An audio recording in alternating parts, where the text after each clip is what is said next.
El rey Acab, entre la oscuridad y la misericordia de Dios. En el turbulento reino de Israel, en la cumbre de su idolatría y corrupción, se alzó un rey cuyo nombre quedaría grabado en la historia sagrada como uno de los más perversos de su linaje, Acab, hijo de Omri.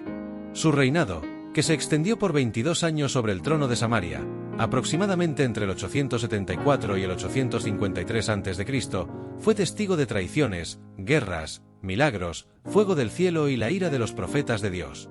Pero su historia no solo es un relato de maldad. Es una narración épica de enfrentamientos divinos, batallas por el alma de Israel y la constante lucha entre la idolatría y la fidelidad al Señor. Y la ascensión al trono y su unión con Jezabel.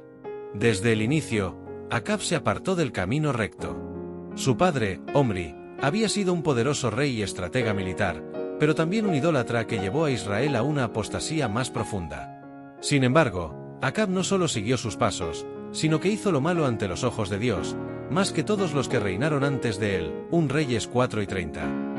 El punto de inflexión en su reinado fue su matrimonio con Jezabel, princesa fenicia y sacerdotisa de Baal y Asera, dioses de la fertilidad y la tormenta.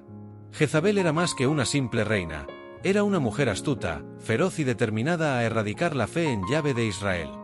Bajo su influencia, Acab erigió templos y altares a Baal en Samaria, levantó una imagen de Asera y permitió que la idolatría consumiera el reino. Los profetas del Señor fueron perseguidos y asesinados, y solo unos pocos, como Elías, se atrevieron a enfrentarlo. 2 Elías, el profeta del fuego y la sequía de 3 años.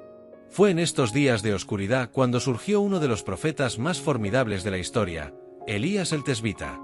Apareció repentinamente en la corte de Acab con una proclamación que haría temblar al reino. Vive Jehová, Dios de Israel, en cuya presencia estoy, que no habrá lluvia ni rocío en estos años, sino por mi palabra. 1 Reyes 17, 1. Y así comenzó una sequía devastadora. La tierra se agrietó, los ríos se secaron, y el hambre y la miseria azotaron a Israel. Durante 3 años, el juicio de Dios cayó sobre el reino, pero ni Acab ni Jezabel se arrepintieron. Elías se ocultó mientras el rey buscaba por todas partes su paradero. Fue solo cuando Dios le ordenó regresar que llegó el momento del gran enfrentamiento. 3. El duelo en el Monte Carmelo. Elías desafió a los 450 profetas de Baal y a los 400 profetas de Asera a un duelo en el Monte Carmelo. Frente al pueblo, planteó una pregunta decisiva. ¿Hasta cuándo claudicaréis entre dos pensamientos? Si Jehová es Dios, seguidle, y si Baal, id en pos de él. 1 Reyes 6 y 21.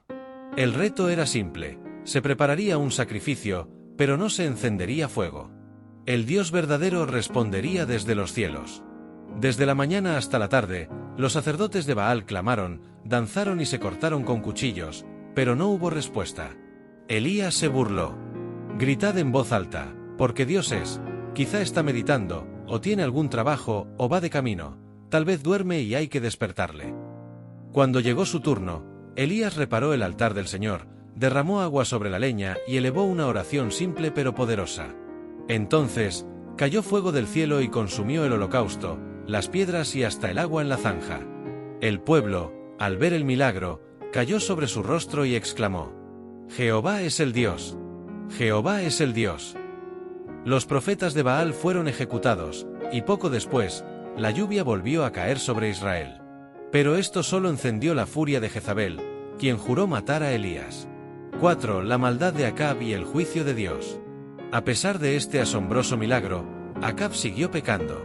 Su corazón se endureció y bajo la manipulación de Jezabel, cometió uno de sus actos más infames, el asesinato de Nabot.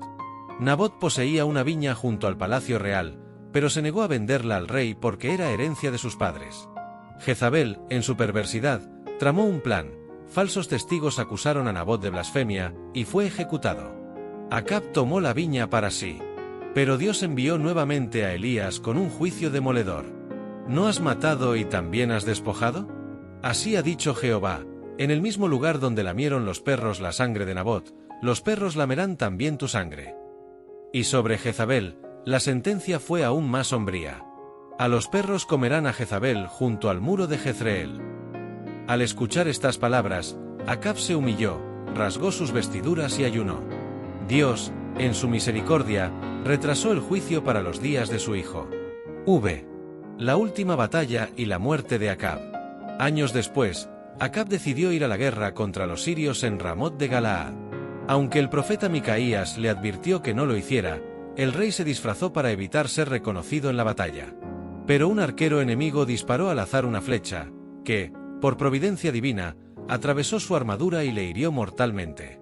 Herido de muerte, Acab fue llevado a su carro y murió al atardecer. Su sangre se escurrió en el suelo, y los perros lamieron su sangre, cumpliendo la palabra del Señor. Vi el fin de Jezabel y el juicio final.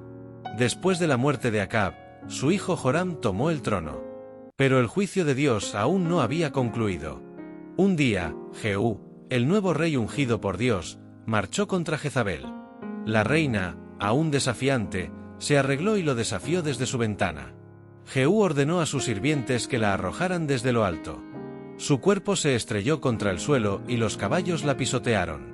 Más tarde, cuando fueron a enterrarla, solo quedaron su calavera, sus manos y sus pies, pues los perros la habían devorado. Conclusión: un legado de oscuridad y advertencia. Acab fue un rey poderoso, pero su reinado estuvo marcado por la corrupción, la idolatría y la opresión.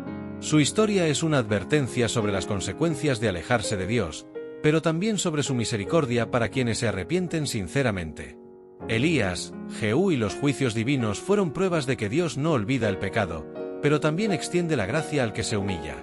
Así terminó la historia de Acab, el rey que desafió a Dios, fue testigo de su poder y, finalmente, cayó bajo su juicio ineludible.